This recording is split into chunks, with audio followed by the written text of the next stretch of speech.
My name is Don K. Preston. I am the president of Preterist Research Institute of Ardmore, Oklahoma, and I just appreciate you being with me so very, very much.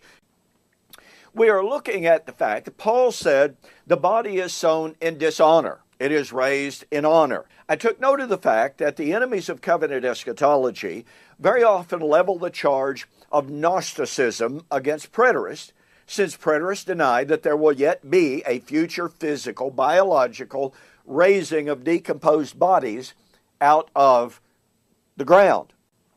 I pointed out to you that charge is really quite irresponsible. It is quite ill-informed, and it may very well be, on the part of some individuals, it may just simply be a false claim. So the question is raised then, what does Paul mean when he says the body is sown in dishonor? Did Paul, in fact, have a Gnostic form of Gnostic thinking? Well, here's something you need to know. Paul has been accused of being a quasi-Gnostic. But it's absolutely false. Now, I'm just going to throw this out there for your consideration. Gnosticism did not arise until the 2nd century. It was not even a 1st century doctrine. Do you catch the power of that? The scholarly consensus in the world today is Gnosticism did not exist in the 1st century. Well, guess what, folks? If Gnosticism was not a problem in the 1st century, then it's a little bit, anachronistic to charge Paul or John or anyone else with being a Gnostic. Okay. But do you notice that Paul in Galatians chapter 3, he says, have you begun in the Spirit? Are you now made perfect by the flesh? What? Paul, what are you talking about? Flesh? Spirit? In Romans chapter 8. Let's go back to chapter 7. As Paul spoke of his internal struggle, the struggle of Israel under Torah, probably, and certainly he as an individual included. But he says, I have a war going on in my members. To will that which is good I find, but to do that which is good I do not find. And that which I would not do, that's what I do. And he says, O wretched man that I am, who shall deliver me from the body of this death? What? Paul, are you longing to be out of the physical body? Well, guess what? If Paul was actually longing to be out of the physical body, that doesn't really support the futurist view of a physical resurrection, does it? But you see, Paul was not talking about a body of substance, of physical flesh, versus a Casper-like body.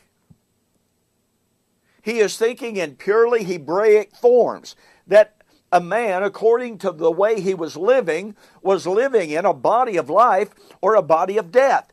And the body of death that he's talking about right there was the life in which there was no forgiveness, there was no salvation, and thus he realized, not because his human flesh was frail, but he realized that he was dead if he was alienated from God. In Romans 8, he continues, and he says, I've often had a lot of fun with this passage. You are not in the flesh, but in the Spirit. What, Paul? He's writing to living, breathing human beings who are in biological bodies of flesh, but he tells them, you are not in the flesh.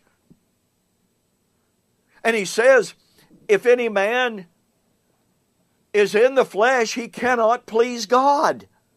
Well, there you go. We might as well give up. We cannot please God if we are in the flesh. Now think about this, folks, how Paul uses the word and term flesh if you are in the flesh, you cannot please God. You are not in the flesh, but in the Spirit. And think about a term that Paul uses in 1 Corinthians 15 when he says, flesh and blood cannot inherit the kingdom of God. We'll have more to say about that later. But I hope that you can see that when Paul talks about flesh, when he talks about spirit,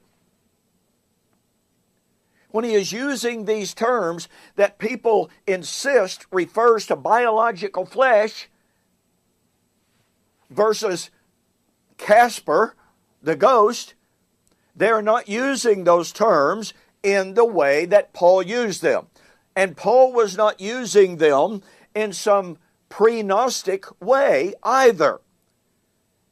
He was talking about two realms of existence, two realms of life, two ways of living. A way of living after the flesh, which meant you were of the flesh and in the flesh, but not biologically, versus living in the Spirit, which meant living a life in submission to the will of God. This is how Paul uses these terms, flesh versus spirit.